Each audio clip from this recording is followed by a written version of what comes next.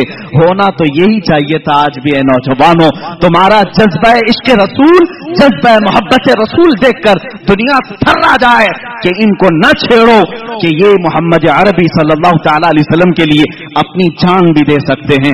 الحمدللہ آج بھی غازیان اسلام ہے موجود ہیں. جس نے گستاخی کی انہوں نے دنیا نہیں دیکھا, اس کا سر تن سے جدا کر دیا اور اپنے آپ کو زندان کے حوالے کر دیا یا پھانسی کے حوالے کر دیا. لیکن جب بھی کسی عاشق رسول کو پھانسی ہوئی ہے وہ ڈرا سہما نہیں, پھندوں کو چومتے ہوئے جاتا ہے. اس لیے کہ ہمارا عقیدہ ہے کہ جو عشق مصطفیٰ میں پھانسی کی سزا پر بھی چڑھ جائے, عزیزان گرامی, اس کی سزا سخت نہیں ہوتی. ادھر پھانسی کا پھندا لگا ہوگا, سامنے جمال مصطفیٰ دیکھ رہا ہوگا. احمد بن حنبل اس کے سچے گواہ ہیں. امام احمد بن حنبل کوڑے مارے جا رہے تھے, تہبند کھلی جا رہی تھی, آپ کو رونا آ گیا. جلاد کوڑے مار رہا تھا, آپ کی لنگی کھل رہی تھی. اچانک دیکھا غیب سے دو ہاتھ آئے, لنگی کو تھام لیے اور ان کے تہبند کو باندھ دیا. جلاد کوڑے مارنے کا چھوڑ دیا, رک گیا. اس نے دیکھا کہ کچھ تو ہوا ہے. اب امام احمد بن حنبل کہتے ہیں جو تھوڑی دیر پہلے رو رہے تھے, کہا اب مارو اور کوڑے لگاؤ اور مزے سے. کہا تمہیں درد نہیں ہوتا؟ کہا اب درد کس بات کا, جس کے لیے کوڑے کھا رہا تھا اس کا جمال سامنے موجود ہے. اسی لیے بریلی کا امام پھر کہتا ہے یا رسول اللہ, پھر کے گلی گلی تباہ ہو کریں سب کی کھائی کیوں, دل کو جو عقل دے خدا تیری گلی سے جائے کیوں.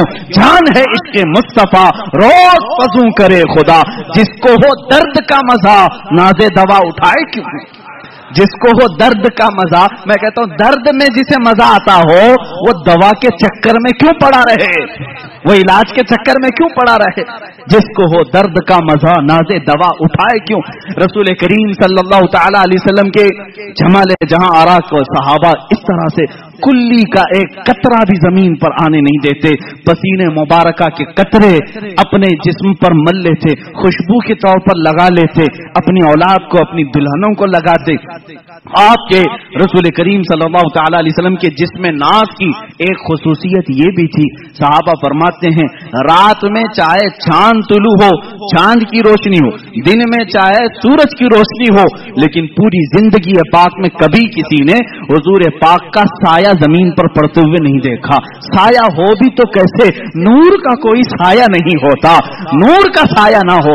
یہ اور بات ہے کہ ہم تعویل کریں, لیکن حقیقت بات یہ بھی ہے, ایک عاشق رسول نے یہ کہا حضور کا سایہ کیوں نہیں, وہ بھی تو انسان تھے, سارے انسانوں کے سائے تھے.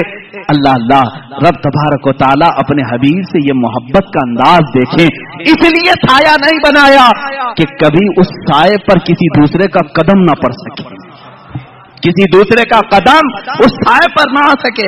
میرے آپ کے کسی کے سائے پر ہو سکتا ہے لوگوں کے قدم پڑ جائیں, مولا کو یہ بھی گوارا نہیں کہ سائے مصطفیٰ پر بھی کسی کا قدم پڑے, اس لیے میرے مصطفیٰ کا سایہ نہیں. آپ کی خصوصیات میں یہ بھی ہے, کبھی پوری زندگی پاک میں آپ کے جسم پاک پر مکھی نہیں بیٹھی, کبھی مچھر نہیں آیا, کبھی آپ کے سر میں جوں نہیں آئی. وہ بھی کیسے, میل کچیل سے یہ سب آتے ہیں, اور نور میں نہ میل ہوتا ہے نہ کچیل ہوتا ہے. جوں کہاں سے آئے گی؟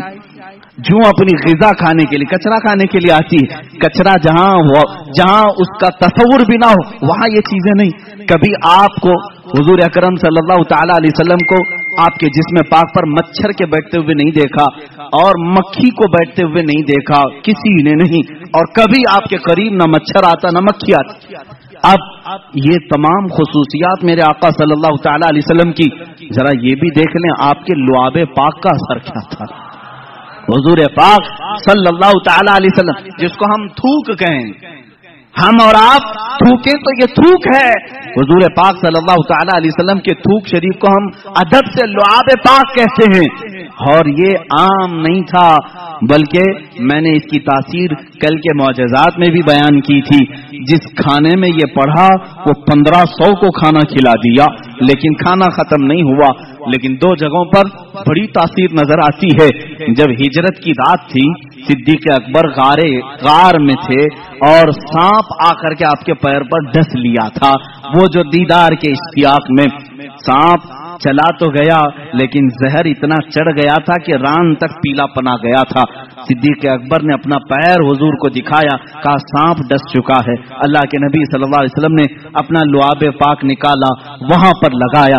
کہتے ہیں حضرت ابوبکر پورا زہر اتر گیا، مجھے یہ پتا ہی نہیں تھا کہ اس پیر میں سانپ کاٹا تھا کہ اس پیر میں کاٹا تھا. وہ اس طرح سے شفا یابی ملی. ایک دوسرے صحابی کی بات بعد میں، لیکن خیبر کے موقع پر جو قلعہ خیبر فتح نہیں ہو رہا تھا، حضور پاک صلی اللہ علیہ وسلم نے رات کے وقت اعلان کیا، کل میں یہ جھنڈا ایسے شخص کو دوں گا جس کو اللہ بھی پسند کرتا ہے، اس کا رسول بھی پسند کرتا. اور اسی کے ہاتھ اللہ نے فتح رکھی. صبح سارے صحابہ انتظار میں تھے کہ جھنڈا کس کو ملے. پورے مجمع میں سناٹا تھا. میرے آقا صلی اللہ علیہ وسلم نے حیدر کرار علی مرتضیٰ کو بلایا. کہاں ہے علی؟ لیکن علی مجمع میں نہیں تھے، بیمار تھے، آنکھیں آئی ہوئی تھیں، لال ہو گئی تھی. آشوب چشم جس کو کہتے ہیں، آنکھیں بہنا، پانی آنا اور لال ہو جانا، یہ بیماری. حضرت علی کرم اللہ وجہ الکریم بخار زدہ تھے، آشوب چشم میں تھے. حضور سے کہا گیا تو حضور نے فرمایا بلاؤ ان کو. وہ آئے، بیماری کے عالم میں ہی اللہ کے نبی صلی اللہ تعالی علیہ وسلم نے اپنا لعاب پاک ان کی آنکھوں میں لگایا. اور پھر حضرت علی فرماتے ہیں نہ میرے جسم میں بخار تھا نہ آنکھوں میں سرخی تھی. اور اسی حالت میں حضرت علی کرم اللہ وجہ الکریم علم اپنے ہاتھ میں لیے، اور دنیا نے پھر تاریخ نے یہ دیکھا ہے وہ فاتح خیبر شکن جو حیدر کرار ہیں، یہودیوں کا قلعہ انہی کے ہاتھوں سے ٹوٹا اور ہمیشہ کے لیے طاغوتی قوت کو انہوں نے دھول چٹا کر کے رکھا. ایک بیمار علی کو لعاب مصطفیٰ طاقت بخش رہا ہے. صدیق اکبر کو سانپ کا زہر ہے، وہاں لعاب پاک شفا بخش رہا ہے. ایک صحابی حضرت ابو دجانہ ابو قتادہ رضی اللہ تعالیٰ، ان کی آنکھ کی پتلی باہر آ گئی تھی، تیر اندر چلا گیا تھا. وہ آنکھ کی پتلی لے کر کے حضور کے پاس آئے. حضور نے وہ آنکھ کا ڈھیلا اندر کیا، وہاں بھی لعاب پاک لگایا. ایک دوا ہے کتنی بیماریاں ہیں، ایک دوا ہے، ایک دوا ہے. اس شفا خانے میں ہر مریض آئے لعاب پاک لگائے اور ہر بیماری میں یہ اثر بھی دکھائے. حضور پاک صلی اللہ تعالی علیہ وسلم نے لعاب پاک لگایا. حضرت ابو قتادہ کہتے ہیں پوری زندگی بھر کبھی مجھے آنکھوں میں ہلکی سی بھی روشنی میں کمی نہیں آئی. میں بڑھاپے میں بھی ویسے ہی دیکھتا تھا جیسے جوانی میں دیکھتا تھا. لعاب پاک کی یہ تاثیر ہے. اے عزیزو کیا کیا بیان کروں، حیران ہوں میرے شاہ میں کیا کیا کہوں تجھے. لیکن رضا نے ختم سخن اس پہ کر دیا، خالق کا بندہ خلق کا آقا کہوں تجھے. اب یہاں مجھے ان لوگوں کی خبر لینی چاہیے جو اپنے آپ کو رسول کے برابر سمجھتے ہیں. ارے تم پیدا کب ہوئے، آج بڑے کیسے ہوئے، تمہاری زندگی کی سیرت، تمہارا حلیہ سب کو بتاؤ. لوگ کراہت سے بھاگ جائیں گے. تم اگر کسی کو پسینہ سنگھاؤ بیوی چھوڑ کر بھاگ جائے، اور تم اپنا لعاب تھوک کہیں ڈالو تو کھانا بے برکت ہو جائے، بلکہ میں کہوں جو کھا لے اس کو زہر چڑھ جائے. اور تم کہتے ہو رسول پاک امتی کے برابر ہو سکتے ہیں. نادانو، حضور سے برابری کرنے کی بات کرتے ہو تو ذرا اپنے جسم کو دکھاؤ. کیا تمہارے جسموں پر مکھی اور مچھر نہیں بیٹھتے؟ مچھر دانی لگاتے ہو پھر بھی گھس کر آتے ہیں اور کاٹتے بھی ہیں. اور تم جس میں ناز رسول کی برابری کی بات کرتے ہو، رسول کریم صلی اللہ تعالی علیہ وسلم کے ہر عضو کو کمال تک اللہ نے پہنچایا ہے. تم تو پورے جسم ناز کی بات تو چھوڑو، میرے آقا کے ناخن پاک کے کٹے ہوئے ایک ٹکڑے کی برابری پوری امت نہیں کر سکتی. یہ تو حضور پاک کی بات ہے. آؤ صحابہ کی بات. میرے آقا صلی اللہ علیہ وسلم فرماتے ہیں میرا صحابی اگر جو کے دانے کے برابر خیرات کر دے، جو کے دانے کے برابر خیرات کر دے، اور پوری امت احد پہاڑ کے برابر سونا خیرات کرے، میرے آقا فرماتے میرے صحابی کی خیرات کے برابر امت کی خیرات نہیں ہو سکتی. جب تم صحابی تک نہیں پہنچ سکتے، رسول پاک کی بات کیسے سوچ لیا؟ میرے آقا صلی اللہ تعالی، یہ باتیں ہیں اس لیے مجھے آج کہنی پڑ رہی، اور کہی ہوئی نہیں، کتابوں میں لکھی ہوئی بھی. ذرا دل پر ہاتھ رکھ کر کے سوچو، کیا کبھی امتی عمل کرتے کرتے نبی تک پہنچ سکتا ہے؟ لوگوں نے لکھا ہے، کتابوں میں موجود ہے، امتی عمل کرتے کرتے نبی کے برابر ہو سکتا، کیسے ہو سکتا ہے؟ حضرت عثمان غنی رضی اللہ تعالیٰ عنہ کا زمانہ ہے، ممبر پر 3 ہی زینے تھے، حضور صلی اللہ تعالیٰ علیہ وسلم تیسرے زینے پر تھے، اور صدیق اکبر کے زمانے میں دوسرے زینے پر وہ کھڑے ہو کر خطبہ دیتے، حضرت عمر کے زمانے میں پہلے زینے پر خطبہ دینے لگے، اب حضرت عثمان کا زمانہ ہے، اب کہاں اتریں گے تو ختم ہو گئے، وہ پھر تیسرے زینے پر چڑھ گئے، کہاں پر؟ تیسرے پر۔ لوگوں نے بعد میں خطبہ دینے کے بعد حضرت عثمان سے پوچھا، صحابی رسول کا عقیدہ کیا ہے؟ صحابہ میں بھی عقیدہ کیا چلتا تھا اس زمانے میں؟ سنو، صحابہ نے پوچھا، حضور صلی اللہ تعالی علیہ وسلم کے بعد حضرت ابو بکر دوسرے پر کھڑے ہو کر خطبہ دیتے تھے، حضرت عمر نیچے پہلے والے زینے پر کھڑے ہو کر خطبہ دیتے تھے، اب آپ کے زمانے میں آپ پھر تیسرے پر کھڑے ہو گئے۔ حضرت عثمان نے کیا پیارا جواب دیا، کہتے ہیں اگر دوسرے پر کھڑا ہوتا تو لوگ یہ سوچ سکتے ابو بکر کی برابری کر رہا ہے، پہلے پر کھڑا ہوتا تو لوگ یہ کہتے کہ عمر کی برابری کر رہا ہے، میں وہاں کھڑا ہو گیا جہاں صحابہ کا تصور ہی نہیں آتا، صحابہ کا تصور ہی نہیں ہوتا کہ کوئی نبی کی برابری کر سکتا ہے، صدیق کی برابری کا کوئی دعویٰ کر سکتا ہے، عمر کی برابری کا دعویٰ کر سکتا ہے، لیکن عثمان ابن عفان کہتے ہیں ان کے زمانے میں رسول کی برابری کا کوئی تصور بھی نہیں کر سکتا۔ 1400 سال کے بعد تم برابری کا دعویٰ کیسے کرنے لگ گئے؟ حضور پاک صلی اللہ تعالی علیہ وسلم کے ایک عضو پاک بلکہ ان سے ریلیٹڈ جو چیزیں ہیں ان کی بھی برابری نہیں ہو سکتی۔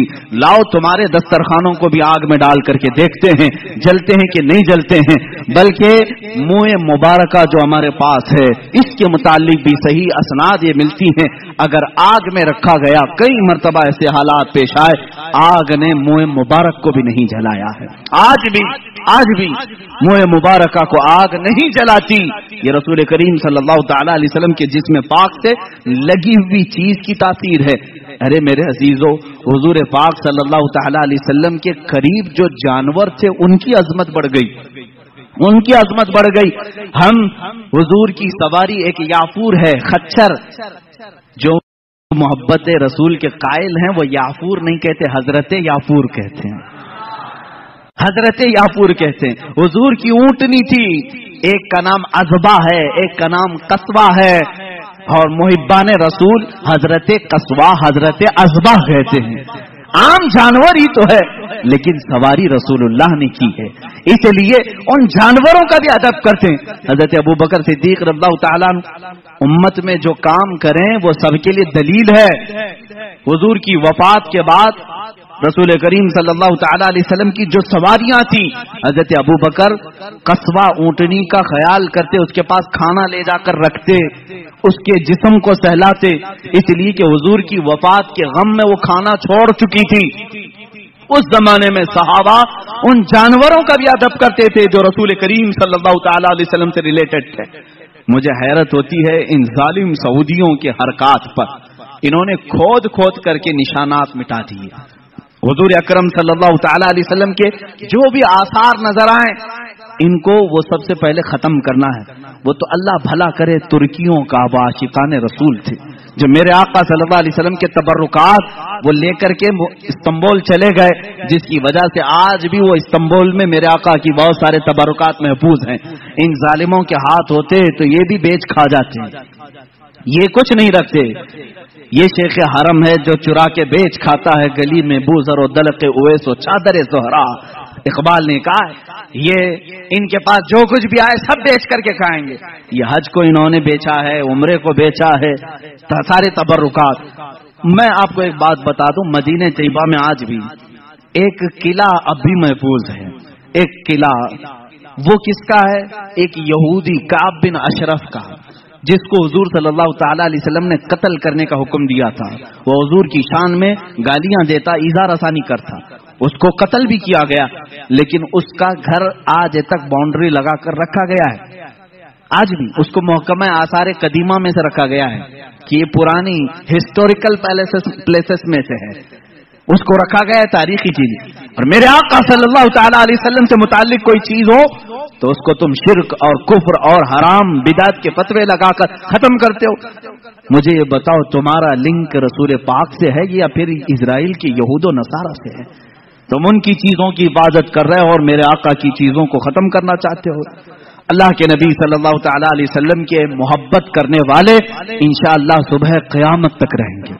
گھبرانا نہیں میرے عزیزو، ظالم آئیں گے جائیں گے، اور قرآن نے جب یہ دعویٰ کیا ہے اللہ کے چراغ کو یہ اپنے منہ کے پھونکوں سے بجھانا چاہتے ہیں، منہ کے پھونک سے کس کو؟ اللہ کے نور کو، اللہ کے چراغ کو بجھانا چاہتے ہیں، اور اللہ فرماتا اللہ اپنے چراغ کو قیامت تک مکمل کر کے رہے گا، وہ نور مکمل ہو کر رہے گا۔ یعنی رسول پاک صلی اللہ تعالی علیہ وسلم پر تم چاہے جس قدر بھی حملے کر لو، اللہ رب العزت ان کا محافظ ہے، ان کا حامی ہے۔ اب یہاں پر آج میں نے رسول کریم صلی اللہ تعالی علیہ وسلم کے ظاہری جمال و حسن کو بیان کیا۔ اس کے اخیر میں درس اور عبرت کے لیے آپ کو یہ بتاؤں گا، جو کچھ بھی میں نے بیان کیا نظروں میں ہے آپ کے، ذہن میں ہے آپ کے، حضور کا چہرہ مبارک کیسا تھا، حضور کے رخسار مبارک، لبہائے ناز، وہ آنکھیں، وہ پیشانی، وہ دستہائے مبارک، وہ دندان مبارک جب مسکرائیں، یہاں تک کہ صحابہ نے حضور کے امامہ پہننے کا طریقہ تک بتایا ہے، اور رسول کریم صلی اللہ تعالی علیہ وسلم کا ایک شملہ کبھی سر کے اوپر اس طرح سے ہوتا، کبھی کندھوں کے پیچھے لٹکا ہوا ہوتا۔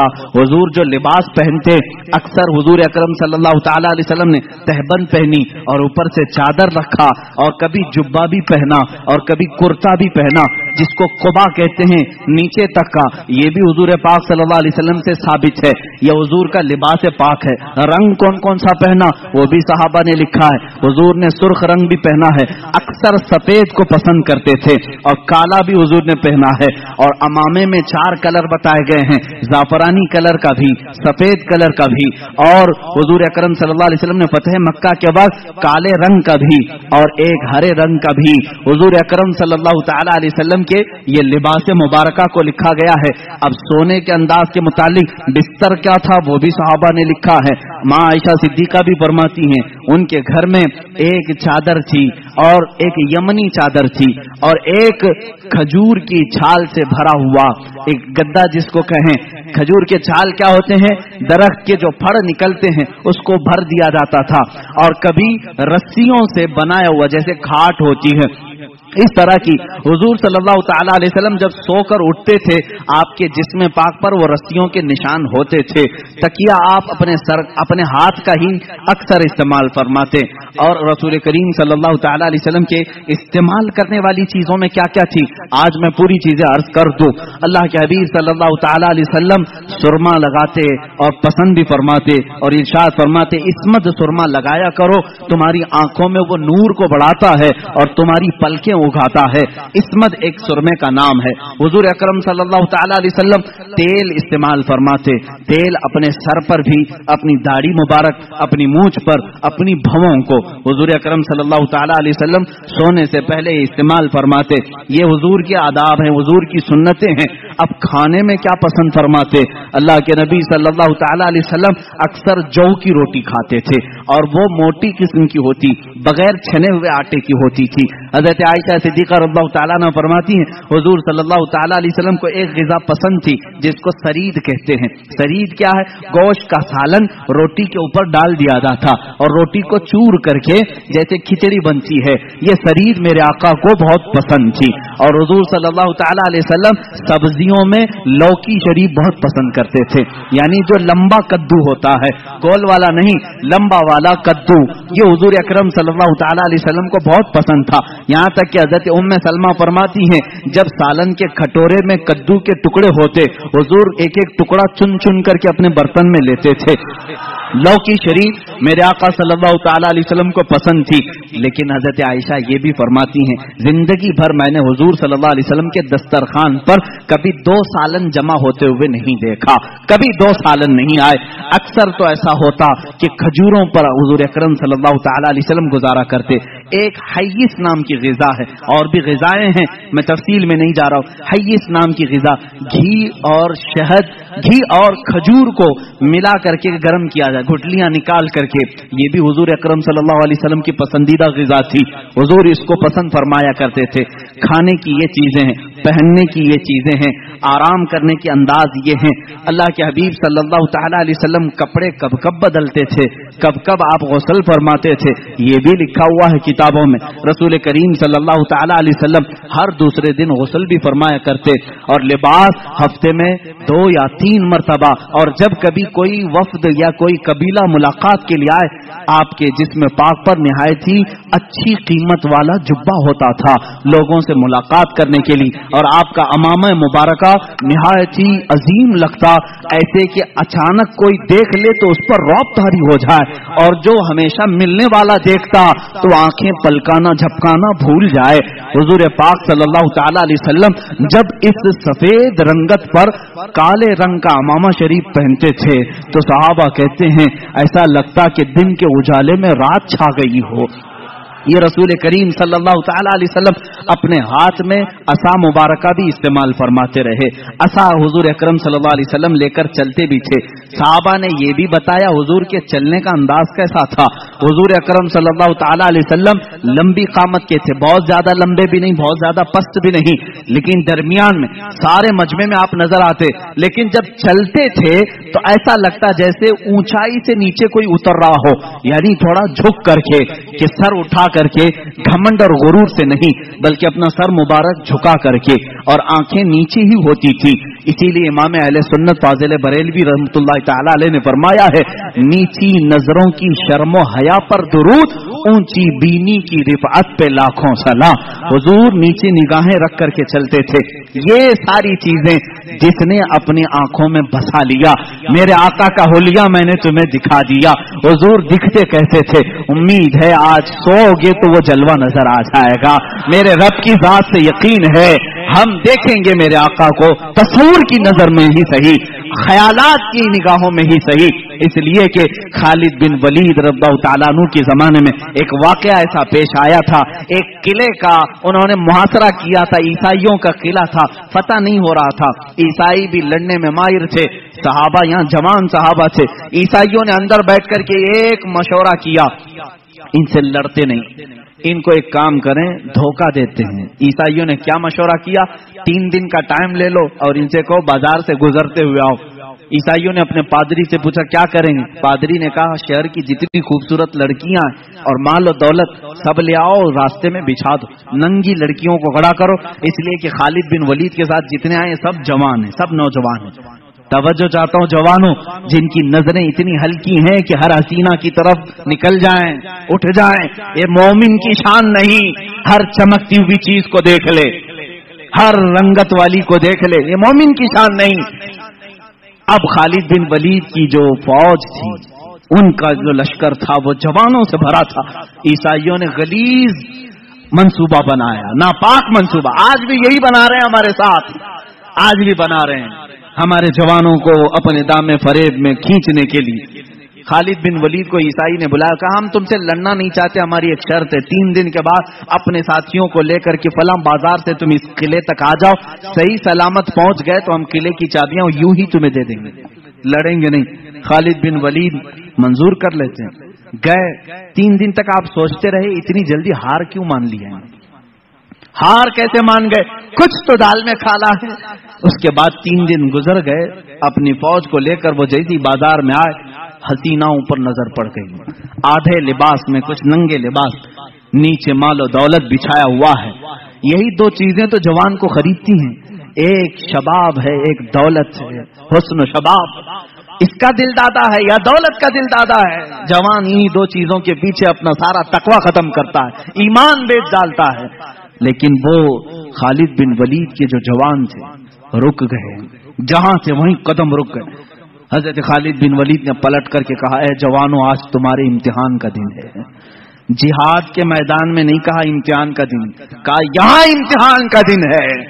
لڑائیوں میں تو وہ ماہر تھے، کسی تلوار سے خوف کھانے والے نہیں، لیکن یہ حسن و جمال کی تلواریں اگر کہیں کاٹ ڈالیں تو بھیانک نتیجہ آ سکتا ہے۔ خالد بن ولید نے کہا اگر آج تمہارا کسی کا بھی قدم ڈگمگایا، قیامت تک آنے والی امت تم پر لعنت بھیجے گی، اور اگر سنبھل کر چلے آنے والی نسلیں تم پر رحمتوں کے پھول برسائے گی۔ پوچھا ان جوانوں نے ہمیں کیا کرنا چاہیے؟ خالد بن ولید نے کہا کچھ بھی مت کرو، اپنے نبی کی سنت پر عمل کرو۔ کہا کون سی سنت پر؟ کہا کیا تم نہیں جانتے میرے مصطفیٰ صلی اللہ علیہ وسلم جب بازار میں چلتے تھے تو اپنی نظریں نیچی کر کے چلتے تھے. بس اس سنت پر عمل کر کے چلو، ادھر ادھر نظر نہیں کرنا. بازار میں گزرنے کی یہ سنت ہے جوانوں. ہر ایک کو تاکنا تاڑنا یہ مومن کی شان نہیں. اسی لیے میرے آقا نے فرمایا بازار میں سب سے پہلے منافق داخل ہوتا ہے اور سب سے آخر میں منافق آتا ہے. پورا وقت وہ بازار میں دیتا ہے. مومن تھوڑی دیر کے لیے جاتا ہے، اپنا کام کر کے واپس آ جاتا ہے. اور حضور نے منافق اور مومن کی دونوں شان بیان کی. منافق بازار میں سب سے پہلے جاتا ہے اور سب سے لاسٹ میں نکلتا ہے. اور کیا اپوزٹ میں فرمایا مومن کہاں جاتا ہے؟ کہا مسجد میں مومن سب سے پہلے جاتا ہے اور سب سے لاسٹ میں نکلتا ہے. منافق یہاں لیٹ سے آتا ہے، جلدی بھاگتا ہے. بہرحال صحابہ کو حضرت خالد بن ولید نے کہا اب صحابہ کے گزرنے کا انداز جو لکھا ہے تاریخ میں، اللہ اکبر، ایسا گزر رہے تھے کہ اگر ان کے سروں پر اگر انڈا بھی رکھ دیا جاتا تو نہیں گرتا. ایسے بالکل فوجیانہ چال وہ چلتے ہوئے ادھر آئے. وہ تو عیسائی فاتحانہ شان اور جشن منانے کی تیاریاں کر رہے تھے کہ سارے بہک گئے ہوں گے، سب غرق ہو چکے ہوں گے، ابھی ہم ان پر حملہ آور ہوں گے. لیکن تھوڑی دیر میں یہ پوری فوج کو صحیح سلامت دیکھا. وعدے کے مطابق اس عیسائی پادری نے چابیاں تو دے دی. خالد بن ولید سے پوچھا اے خالد یہ کون سی فوج جمع کیا تم نے؟ یہ کون سے جوان ہیں؟ ان کے اندر نفس ہے یا نہیں، خواہش ہے یا نہیں؟ حضرت خالد بن ولید نے مسکرا کر ایک تاریخی جواب دیا تھا. کہا ہے نادان تو نے ان آنکھوں کو خریدنے کی کوشش کی جن آنکھوں میں جمال مصطفیٰ بسا ہوا ہے. پہلے سے حسن مصطفیٰ جن کی آنکھوں میں ہو دنیا کا حسن انہیں دھوکہ نہیں دیتا. اے جوانوں آج میں نے میرے آقا کا حسن اسی لیے بیان کیا. آنکھ بند ہو تو میرے نبی کی صورت تصور میں لے آؤ، صبح ہو تو میرے آقا کا تصور لے آؤ، بلکہ اپنی نمازوں میں بھی رسول پاک کا تصور لے آؤ اور پھر سلام بھیجو میرے آقا کو. جب سلام کے لیے کھڑے رہو ایسے نہیں کہ بدن کھجلاتے ہوئے، بلکہ ایسے کہ اسی حسین چہرے کے سامنے میں کھڑا ہوں، وہ امامہ مبارکہ میں میرے سامنے ہیں، وہ اپنا عصا لے کر میرے سامنے کھڑے ہیں، ان کا سفید جبہ ان کے جسم ناز پر ہے، ان کے رخساروں سے چھنتی ہوئی روشنی آ رہی ہے، ان کے دندان مبارکہ سے تاروں کی جھرمٹ کی روشنی آ رہی ہے.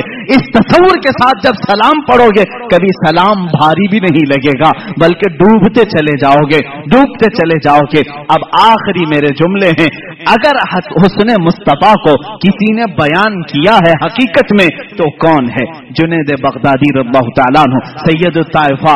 ان کے زمانے میں ایک آرٹسٹ آیا تھا، ایک مصور، وہ تصویریں نکالتا تھا. اس کا کمال یہ تھا کہ تم جا کر کے اس کو اپنی محبوبہ کی صورت بتاتے سیم ٹو سیم ویسا ہی نقشہ نکال کر دے دیتا. یعنی جو اسکیچ نکالنے کے ماہر ہوتے ہیں ایسا مصور تھا. لوگوں کی بھیڑ اس کے پاس لگی تھی. اپنی یہ کیمرے کا زمانہ نہیں تھا کہ محبوبہ کی فوٹو لے لیں اور موبائل میں رکھ کر دیکھتے رہیں. کسی مصور سے کھینچوانا ہی تھا، جا کر کے اس کے خد و خال بیان کرتے اور وہ بنا کر کے دیتا. جب یہ بات مشہور ہوئی حضرت جنید بغدادی رضی اللہ تعالیٰ عنہ بھی پہنچ گئے. یہ وقت کے ولی کامل سید الطائفہ قطار میں کھڑے ہو گئے. لوگ اپنی محبوباؤں کی تصویر نکال رہے تھے. جب نمبر آیا آپ کا، آپ اندر آئے. مصور دیکھ کر گھبرا گیا. کہا جنید تمہارا میرے مکان پر کیا کام ہے؟ کہا میں نے سنا ہے تو محبوباؤں کی تصویریں ہو بہو کھینچتا ہے، میرا بھی ایک محبوب ہے، کیا تو اس کی تصویر بنا کے دے گا؟ میرا ایک محبوب ہے. اس نے کہا بتاؤ کیسا کیسا ہے تمہارا محبوب؟ خد و خال، حلیہ، قامت، سارا چہرہ، سارے ناز بتاؤ، میں نکال کر دیتا ہوں. اب جب جنید بغدادی بیان کرنے لگے، اب اللہ کے نبی کا ماتھا ایسا تھا کہ چوڑی پیشانی، بھویں گھنی، ابروئیں ایسی تھی، لبھائے ناز گلاب کی پنکھڑیوں کی طرح، رخسارے ناز انار کی سرخی لیے ہوئے، کان مبارک زلفوں سے چمکتے ہوئے تاروں کی طرح، گردن مبارک سراہی کی طرح، دست مبارک ریشم سے زیادہ نرم، اور آپ کا شبکہ میں ناز سینے ناز کے برابر. مصور کہا خاموش ہو جاؤ خاموش ہو جاؤ، جنید یہ تصویر میرے پاس پہلے سے بنی بنائی رکھی ہے۔ جنید نے کہا تو آرڈر لیتا ہے 8 دن بعد بنا کے دیتا ہے، میرے محبوب کی تصویر تیرے پاس پہلے سے کیسے ہے؟ کہا در حقیقت بات یہ ہے جس سے تم محبت کرتے اس سے میں بھی محبت کرتا ہوں، اس کی تصویر میرے پاس ہے۔ جنید بغدادی نے کہا اچھا لاؤ لاؤ تصویر ہم دونوں دیکھتے ہیں، دونوں سامنے دیکھتے ہیں۔ وہ مصور وہ آرٹسٹ اپنے گھر میں اندر گیا اور جا کر کے قرآن مقدسہ لے کر کے آیا اور کہا اے جنید کیا یہ تیرے اور میرے محبوب کی تصویر نہیں ہے؟ اس سے بہتر تصویر کون بنا سکتا ہے؟ لو قرآن کھولو اور آپ پلٹو، رسول کا چہرہ دیکھنا ہو پڑھو والضحی واللیل اذا سجا، جب رسول کی زلفیں پڑھنی ہو پڑھو واللیل اذا سجا واللیل اذا یغشا، جب رسول پاک کے ہاتھ مبارک کو بیان کیا ہے مولا نے، کہا وما رمیت اذ رمیت ولکن اللہ رما، رسول پاک کی آنکھوں کو بیان کیا مولا ما زاغ البصر وما طغى لقد رأى من آیات ربه الکبریٰ، رسول پاک کے قدم ناز کو اللہ نے فرمایا لا اقسم بهذا البلد وانت حل بهذا البلد، ارے تیرے رب نے تیرے حبیب کا سینہ بھی بیان کیا ہے، الم نشرح لك صدرك ووضعنا عنك وزرك، رسول پاک کے ہر عضو کو قرآن پاک میں بیان کیا ہے۔ اسی لیے شاعر نے نظمی نے کہا ہے، مارہرا کے شاعر نے آغاز سے اخیر تک قرآن ہے نعت مصطفیٰ، محبوب کے بیان کا کیسا انوکھا ڈھنگ ہے، محبوب کے بیان کا کیسا انوکھا ڈھنگ ہے۔ یہ قرآن پاک سے بھی میں نے حسن مصطفیٰ بیان کیا ہے۔ میرے عزیزو آج کیا یہ موضوع سخن تھا، جمال مصطفیٰ، حسن مصطفیٰ، آقا کونین صلی اللہ تعالی علیہ وسلم کا حلیہ مبارکہ۔ بات تو حقیقت یہ ہے جو امام اہل سنت نے فرمایا ہے کہ خدا نے ہے وہ مرتبے تجھ کو دیے، کوئی تجھ سا ہوا ہے نہ ہوگا شہا، تیرے خالق حسن و ادا کی قسم میرے آقا جیسا کوئی دوسرا ہو نہیں سکتا۔ اور حسان بن ثابت کا وہی شعر ہماری گفتگو کا خلاصہ ہے، یا رسول اللہ وَأَحْسَنُ مِنْكَ لَمْ تَرَ قَطُّ عَيْنِي وَأَجْمَلُ مِنْكَ لَمْ تَلِدِ النِّسَاءُ خُلِقْتَ مُبَرَّأً مِنْ كُلِّ عَيْبٍ كَأَنَّكَ قَدْ خُلِقْتَ كَمَا تَشَاءُ، یا رسول اللہ آپ سے زیادہ حسین میری آنکھوں نے دیکھا نہیں، بلکہ حقیقت یہ ہے میرے آقا آپ سے زیادہ جمیل کسی ماں نے جنا ہی نہیں، آپ ہر عیب سے پاک پیدا کیے گئے ہیں، ایسے جیسے کہ اللہ نے آپ کی مرضی کے مطابق پیدا کیا ہے۔ وآخر دعوانا ان الحمد للہ رب العالمین۔